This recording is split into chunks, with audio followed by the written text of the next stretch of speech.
Sir ఇప్పుడు శిరీష గారు మీకు ఒక మాట్లాడుతున్నాను. మీ నాన్నగారు కూడా ఒక 5 సంవత్సరాలు ఎమ్మెల్యే మీరే చెప్తుంటారు గొప్పలు. మా తాతగారు కూడా 5 సంవత్సరాలు ఎమ్మెల్యే అని. ఏందండి పిఎస్సిఎస్ అంతా దాని బ్రతికి అంత ఏం మాట్లాడుతున్నారు?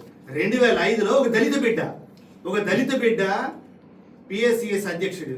అప్పుడు మీ నాన్నగారు ఎమ్మెల్యేగా లేరా? ఏంటండి అన్య ఒక దళిత బిడ్డ పాపం ఆయన సిల్ల రవిచంద్ర బుజ్జి ఆయన మంచివాడు, ప్రజలకు అన్ని కార్యక్రమాలు చేశాడు.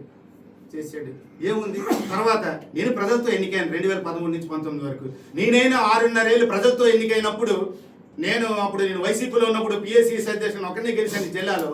గెలిచినాక మీ నాన్నగారి కదా 2014 ఎమ్మెల్యే. ఆ రోజు నేను ఆ రోజు తెలుగుదేశం చూసానా, వైసీపీ చూసానా, సిపిఐ చూసానా? ఇప్పటికీ వెళ్ళి ప్రజలకు అడగండి, అరే బాబాలారు అందరికీ అన్ని ఇచ్చాడు రా అనేసి. తప్పు చేసే వ్యక్తులం కాదు. దమ్ముంటే కట్టుకో, ఎన్ని తప్పుడు కేసులు కట్టుకో. తర్వాత పైల వెంకటరావు చిట్టి గారు, తర్వాత చింతాడు మాధవ్ గారు. ఒక విషయం నేను ఇప్పుడు చెప్తున్నాను.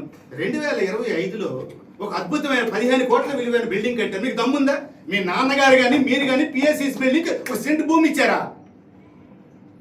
1924 వైఎస్ జగనన్న టైంలో అక్కడ అద్భుతమైన ఏరియాలో నేను 13లో పనిచేసినప్పుడు 13 నుంచి 19 వరకు ఎంతో ట్రై చేశాను. అప్పుడు మా ఎంపీ వై శ్రీనివాసరెడ్డి గారు.